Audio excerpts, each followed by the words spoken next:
வணக்கம். நான் உங்க முத்துக்குமாரி. நம்ம சேனலை நீங்க இப்போ தான் ஃபர்ஸ்ட் டைம் பார்க்குறீங்க அப்படின்னா, சப்ஸ்கிரைப் பண்ணிக்கோங்க. பெல் ஐக்கானை ப்ரெஸ் பண்ணிக்கோங்க. ஆல்னு ஒரு ஆப்ஷன் இருக்குது, அதையும் மறக்காமல் கொடுத்துக்கோங்க. ஸோ தட் நம்ம சேனலில் போடக்கூடிய எல்லா வீடியோஸும் உங்களுக்கு ப்ராப்பராக நோட்டிஃபை ஆகும்.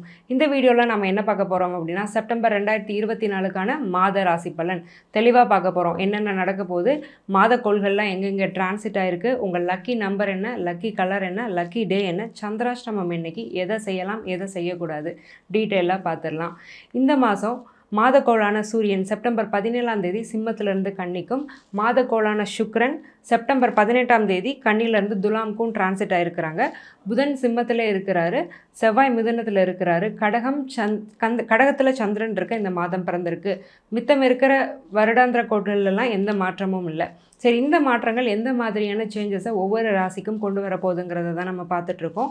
அந்த வகையில் இப்போ நம்ம பார்க்கக்கூடிய ராசி மிதுனம். காலபுருஷனுக்கு 3வது ராசி, புதனுடைய ராசி. ரொம்ப அறிவார்ந்த ராசி. ரொம்ப ப்ராக்டிக்கலாக தான் லைஃப்பை அப்ரோச் பண்ணுவாங்க. ரொம்ப சில பேருக்கு தான் எமோஷன்ஸ் அதிகமாக இருக்கும் அறிவை விட, மிதுனத்தில் பிறந்தவங்களுக்கு. அது உங்களோட ஜாதகத்தை பார்க்கணும். ஸோ ஒரே வகையில் இது ஒரு இன்டெலிஜென்ட்டான ஒரு ராசி அப்படிங்கிறத சொல்லிடலாம். இந்த மாதம் ராசியிலே செவ்வாய் உட்காந்துருக்கிறாரு. ஸோ உடல் உஷ்ணம் அப்படிங்கிறதுல ரொம்ப கவனமாக இருக்கணும். நிறைய பேருக்கு பாடி ஹீட் அப்படிங்கிறது ரொம்ப அதிகமாக இருக்கும். கண் பொங்கும், முடி உதிரும், நாக்கு அடிக்கடி வறண்டு போகும், கொஞ்சம் உடம்பு டீஹைட்ரேட்டடாகவே இருக்கிற மாதிரி இருக்கும். நிறைய தண்ணி குடிச்சுக்கோங்க, உடம்பை நல்லா ஹைட்ரேட்டடாக வச்சுக்கோங்க. இதுதான் மிதுன ராசிக்கு செப்டம்பர் மாதத்துக்கு நான் சொல்லக்கூடிய முதல் டிப். ரெண்டாவது, பிஸ்னஸ் எப்படி இருக்க போகுது? சூப்பராக இருக்க போகுது. Extremely good, massive success. 10ல் Rahu, கேட்கவே வேண்டாம். ரொம்பவே நல்லா இருக்க போது. ரொம்ப நாளாக ஒரு முயற்சி எடுக்க பயமாக இருக்குது. ஓரளவுக்கு நான் என் பிஸ்னஸை கொண்டு போயிட்டுருக்கேன், அடுத்த கட்டத்துக்கு கொண்டு போகலாமான்னு யோசிச்சுட்ருக்கேன். லோன் வாங்கி கமிட்மெண்ட்ஸ் அது இதுன்னு உள்ளே போய் மாட்டி பிஸ்னஸ் ரன் ஆகலைன்னா பயப்படவே வேண்டாம். லோன் வாங்குங்க, நியாயமான எஃபர்ட்ஸ் போடுங்க, நல்ல ஒர்க் பண்ணுங்கள். 100% சக்ஸஸ் கேரண்டி. ஸோ பிஸ்னஸ் யாருக்கு இந்த வருஷம் ரொம்ப நல்லாயிருக்கோ இல்லையோ, மிதுனத்துக்கு நல்லாயிருக்கு. மிதுனம் பீப்புள் வெகு சிலர் தான் ஜாதக ரீதியாக தசாபுத்தி சரியில்லாத போது கஷ்டப்படுவீங்களே தவிர்த்து மேக்ஸிமம் நல்லா தான் இருக்கிறீங்க. ஏன்னா கோச்சாரம் வெரி சேஃப். சரிங்க, நாங்கள் பிஸ்னஸ்லாம் பண்ணலை, நாங்கள் ஜாபில் தான் இருக்கோம், எங்களுக்கு எப்படி இருக்குது அப்படின்னு நீங்கள் கேட்டிங்கன்னா, 6ஆம் அதிபதி செவ்வாய் ராசியிலே உட்காந்துருக்கிறாரு. வேலையை இழுத்து தலையில் போட்டு செஞ்சிட்ருக்கீங்க, இதுதான் உண்மை. அதே மாதிரி செவ்வாய் ராசியிலே உட்காரும்போது 6ஆம் அதிபதி போய் ராசியில் உட்காந்தாருன்னா, யார் தப்பு பண்ணாலும் நான் தான் திட்டு வாங்குறேங்கிற சுச்சுவேஷனில் நீங்கள் உட்காந்துட்ருப்பீங்க.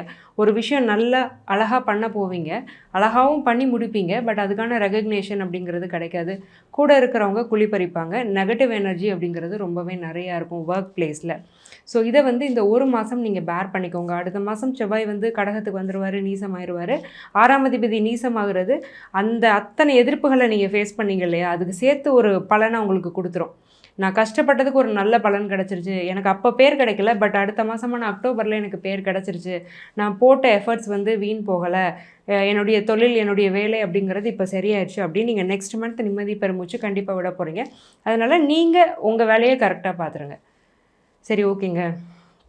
கணவன் மனைவிக்கு இந்த வருஷம் எப்படி இருக்க போகுது அப்படின்னா, ஆல்ரெடி 7ஆம் அதிபதி 12ல் இருக்கிறாரு. நிறைய பேருக்கு கணவன் மனைவி கொஞ்சம் பிரிஞ்சே இருக்கிற மாதிரி இருக்கும். ஒரு வேலை காரணமாகவோ, தொழில் காரணமாகவோ, இல்லை ஒய்ஃப் ப்ரெக்னெண்ட்டாக இருந்து அம்மா வீட்டுக்கு போயிட்டாங்க, இந்த மாதிரி சுப பிரிவாக இருக்கும். ஏன்னா 7ஆம் அதிபதி குருவானவர் 12ல் இருக்கிறாரு. அதேமாரி ஒரே வீட்டுக்குள்ளே இருக்கிறீங்கனாலும் ஆல்ரெடி 6ஆம் அதிபதி ராசியில் இருக்கும்போது உங்களுக்கு வேலையை தூக்கி தலையில் போட்டு சுற்றுவீங்க. அப்போ என்ன பண்ண முடியும்னா, கணவனோடையும் மனைவியோடையும் டைம் ஸ்பெண்ட் பண்ண முடியாது. இப்போதைக்கு அதை நினச்சி கவலைப்படாதீங்க. ரொம்ப கம்பல் பண்ணி ஸ்ட்ரெஸ் பண்ணி டைம் ஒதுக்கிலாம் டைம் ஸ்பெண்ட் பண்ணணும்னு நினைக்காதீங்க.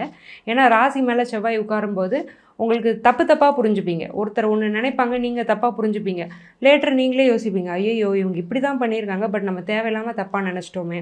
ஏன்னா உங்களுக்கு கான்ஃபிடென்ஸ் குறைஞ்சிரும். செவ்வாய் ராசியில் உட்காரும்போது உங்களுக்கு உங்களை பற்றின தாழ்வு மனப்பான்மை வந்துடும். அப்போ யாராவது ஒருத்தர் சாதாரணமாக யதார்த்தமாக செஞ்சாலுமே அது நமக்கு தப்பாக பட்டுரும். அந்த ஒரு விஷயத்தில் நீங்கள் மாட்டிகிட்டு இருக்கிறதுனால இந்த ஒரு வருஷம் நீங்கள் உங்கள் வேலையை பாருங்கள், உங்கள் பார்ட்னர் அவருடைய வேலையை பார்த்துக்கிட்டும். இந்த சுப பிரிவை கண்டுகொள்ள வேண்டாம், இருக்கட்டும். அடுத்த மாதம் நல்லா தான் இருக்க போகிறீங்க. சரிங்க, அலையன்ஸ் ஃபிக்ஸ் ஆகுமா? ஆகும், கண்டிப்பாக ஆகும். தொலை தூரத்துலேருந்து அலையன்ஸ் ஃபிக்ஸ் ஆகும். கல்யாணம் ஆகிட்டு சில பேர் வெளிநாடு போகக்கூடிய யோகமும் இருக்குது. ஸோ உங்களுக்கு இப்போ திருமணம் வரன்னு நீங்கள் பார்த்துட்ருக்கீங்கன்னா அதில் எந்த பிரச்சனையும் இல்லை. சைல்டு பர்த் எப்படி இருக்குது? எக்ஸலண்ட்டாக இருக்குது. நிறைய மிதுன ராசிக்காரங்க கன்சீவ் ஆக போகிறீங்க. ரொம்ப நாள் ட்ரீட்மெண்ட்டில் இருக்கிறீங்க அப்படின்னாலுமே ட்ரீட்மெண்ட் சக்சீட் ஆகுது. ஒரு சொந்தக்காரங்க வீட்டுக்கு கூட போக முடியல, ஒரு குழந்தை இல்லைன்னா அது ஒரு சொசைட்டி ஒரு ப்ரெஷரை நம்ம மேலே க்ரியேட் பண்ணி வச்சிரும்.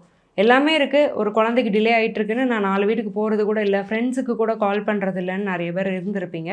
பட் ஒன்றும் பிரச்சனை இல்லை. ஏன்னா சுக்கிரனோட ட்ரான்சிட் பாஸ்ட் ஒரு 4 to 5 மந்த்ஸாக நல்லா இல்லை. இந்த மாதம் கண்டிப்பாக கன்சீவ் ஆகக்கூடிய சான்சஸ் இருக்குது. ப்ரெக்னெண்ட்டாக இருந்தீங்கனாலும் சுகப்பிரசவம், நார்மல் டெலிவரி அப்படிங்கிறது கண்டிப்பாக இருக்குது. சரிங்க, நாங்கள் ப்ராப்பர்ட்டிலாம் வாங்கலாமான்னா தாராளமாக வாங்கலாம். ஸ்திர சொத்துக்கள் வாங்கக்கூடிய யோகம் இருக்குது. வீடு வாங்கலாம், அதாவது கட்டின வீடை வாங்கணும். நீங்கள் வீடு கட்டுறது வந்து நாட் ரெக்கமெண்டபிள். கட்டின வீடை நீங்கள் வாங்கலாம். ஏன்னா சூரியன் கேதுவோடு சேர்ந்துருக்கிறாரு. சனியோட ஸ்ட்ரென்த் நல்லாயிருக்கு. சனி பாக்ய சனி தான். அதனால் கட்டின வீடை வாங்கலாம். பழைய வீடை வாங்கி கூட நீங்கள் ரெனோவேட் பண்ணிங்கன்னா இன்னமும் யோகமாக இருக்கும் அந்த வீடு உங்களுக்கு இந்த டைமில் வாங்கும் பட்சத்தில். கோல்டில் இன்வெஸ்ட் பண்ணலாமான்னா கொஞ்சம் யோசிச்சுக்கோங்க. ஏன்னா கோல்டில் எல்லாருமே இப்போ விலை கம்மியாக இருக்குது, வாங்கினா லாபம் தானேன்னு யோசிப்பீங்க.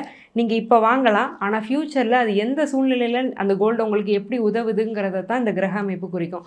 அப்போது குரு நல்ல இடத்துல இருக்கும்போது இப்போ வாங்குகிற தங்கம் நாளைக்கு உங்களுக்கு கரெக்டான டைமில் உதவும். பட் குரு கொஞ்சம் இந்த 12, 8 அப்படிலாம் போய் மாட்டிகிட்டு இருக்காருன்னா தங்கம் வாங்க வைப்பார். பட் ஃப்யூச்சரில் தேவையில்லாத இடத்துல அதை நீங்கள் ஒரு ப்ளச் பண்ணவோ விற்கவோ இல்லை அதை போட்டு மாற்றி அதில் நஷ்டப்படவோ வாய்ப்பு இருக்குது. அதனால் இப்போ நான் கோல்டுக்கு ரெக்கமெண்ட் பண்ண மாட்டேன். சரிங்க, ஷேர்ஸு ஸ்பெக்குலேஷன்ஸ்லாம் எப்படி இருக்கும்? பாக்ய சனி தான், ஆனாலும் சனி சுபகிரகம் கிடையாது. அதனால் இந்த மாதிரி கேம்ஸ்லலாம் நம்ம கொஞ்சம் நம்மளை இன்வால்வ் பண்ணிக்காமல் ஷேரிட்டி இன்வெஸ்ட்மெண்ட்ஸில் மட்டும் ஃபோக்கஸ் பண்ணுறது நல்லது. இடம், வீடு, சீட்டு, நகை இப்படியே வாங்கிக்கோங்க. சீட்டு கூட ரொம்ப ஒரு சிட் ஃபண்ட்லலாம் நீங்கள் போடுறீங்க அப்படின்னா நல்ல நம்பகரமான ஒரு பர்சன் அப்படின்னா நீங்கள் இன்வெஸ்ட் பண்ணலாம். அல்லது அதை கூட விட்டுருங்க. பேங்க்கில் ஒரு எஃப்டி ஆர்டின்னு கூட கொஞ்சம் இந்த ஒரு வருஷத்துக்கு போய்க்கிறது நல்லது. ஐ மீன் 2024 to 2025 மார்ச் வரைக்கும் கம்ப்ளீட் ஆகட்டும். அதுக்கப்புறம் நம்ம பார்த்துக்கலாம், ஒன்றும் பிரச்சனை இல்லை. சரி, ஓகேங்க. ஸ்டடி வைஸ் எப்படி இருக்கும்? நாளில் வந்து சூரியன் கேது சேர்க்கை, குரு பார்வை, கண்டிப்பாக படிப்பு நல்லா தான் இருக்க போகுது. நல்ல பரவாயில்ல, குழந்தைங்களுக்கு வந்து கொஞ்சம் எஜுகேஷன் இம்ப்ரூவ் ஆகுது. ஜூன் மந்த் 2024க்கு மேலே ஓவராலாகவே எஜுகேஷனல் கம்யூனிட்டி எல்லா ராசிக்குமே நல்லாயிருக்கு. மிதுனத்துக்கு கேட்கவே வேண்டாம். நாளுக்கு குரு பார்வை விழுறதுனால புரியாத கான்செப்ட்ஸ் கூட புரிய ஆரம்பிக்கும். காம்படிட்டிவ் எக்ஸாம்ஸ்க்குலாம் சில பேர் படிச்சுட்டு இருப்பீங்க. சில சப்ஜெக்ட்ஸ் உங்களுக்கு டஃப்பாக இருக்கும், வரவே வராது. இந்த மந்த் அதை கொஞ்சம் எடுத்து படிங்க. ஏதாவது அதுக்குன்னு ஸ்பெஷல் கோச்சிங் போகணுன்னா போங்க. இல்லை உங்கள் சீனியர்ஸ் யாராவது இருக்காங்க கேட்டு படிச்சுக்கணுன்னு அவங்கக்கிட்ட ஹெல்ப் தேடுறதா இருந்தால் தேடுங்க, கண்டிப்பாக கிடைக்கும். 3ஆம் இடத்துல ராசிநாதன் இருக்கிறதுனால நீங்கள் போடக்கூடிய முயற்சிகள் எல்லாம் வெற்றி கிடைக்கும். சரி, ஓகே. அப்ராடுக்கு ட்ரை பண்ணுறோம், எப்படி இருக்குது? உங்களுக்கு தான் அப்ராட் ஆப்பர்ச்சுனிட்டியே காத்துட்ருக்கு. ஏன்னா ரொம்ப நல்லா இருக்கிறது 12ஆம் இடம். ஸோ லாங் ட்ராவல், நிறைய அலைச்சல் இருக்கும். அலைச்சல் மூலமாக சந்தோஷம் இருக்கும். ஆன்மீக பிரயாணம் போகிறதுக்கான வாய்ப்பு இருக்குது. ஏன்னா குரு 12ல் இருந்தாலே ட்ராவல் பண்ணி ஒரு கோவிலுக்கு போயிட்டு வருவீங்க. இது கண்டிப்பாக நடக்கும். ஈவன் நீங்கள் குலதெய்வம் கோவிலுக்கு கூட போகலாம். ஸோ அப்போ அப்ராட் லக் அப்படிங்கிறது ஆப்வியஸாக ஸ்ட்ராங்காக தான் இருக்குது. என்ட்ரன்ஸ் எக்ஸாம்லாம் எழுதுனீங்கன்னா கூட நிச்சயமாக கிளியர் ஆயிரும். மூத்த சகோதரர்களுடைய ஆரோக்கியத்தில் கவனமாக இருக்கணும். அவங்களுக்கு சின்ன சின்ன ஹெல்த் இஷ்யூஸ் அப்படிங்கிறது வர்றதுக்கான வாய்ப்பு இருக்குது. சரிங்க, இந்த மாதத்துக்கான எங்களுக்கான லக்கி நம்பர் என்னன்னு கேட்டிங்கன்னா 6. லக்கி டே என்னென்னா ஃப்ரைடே. லக்கி கலர் என்னென்னா ஒயிட். சந்திராஷ்டமம் என்றைக்கு இருக்குது அப்படின்னா 14/9/2024 16/9/2026 மிட் மார்னிங் வரைக்கும் உங்களுக்கு சந்திராஷ்டமம் இருக்குது. தேவையில்லாத பிரயாணங்கள், வாக்குவாதம், ஒப்பந்தம் இந்த 3ஐயும் இந்த சந்திராஷ்டம நாட்களில் நீங்கள் தவிர்த்துக்கிறது நல்லது. இவ்வளோ நேரம் நம்ம பார்த்துட்டு இருந்தது வெறும் ஜென்ரல் ப்ரெடிக்ஷன்ஸ் தாங்க. உங்கள் ஜாதகத்துக்கான பிரத்யேகமான பலன் தெரியணும் அப்படின்னா கீழே கொடுத்துருக்க என்னுடைய நம்பருக்கு காண்டாக்ட் பண்ணி என்னுடைய அப்பாயின்மெண்ட் புக் பண்ணிக்கோங்க. நான் ரொம்ப சிம்பிளான லைஃப் ஸ்டைல் ரெமெடிஸ் தாங்க சஜஸ்ட் பண்ணுவேன்.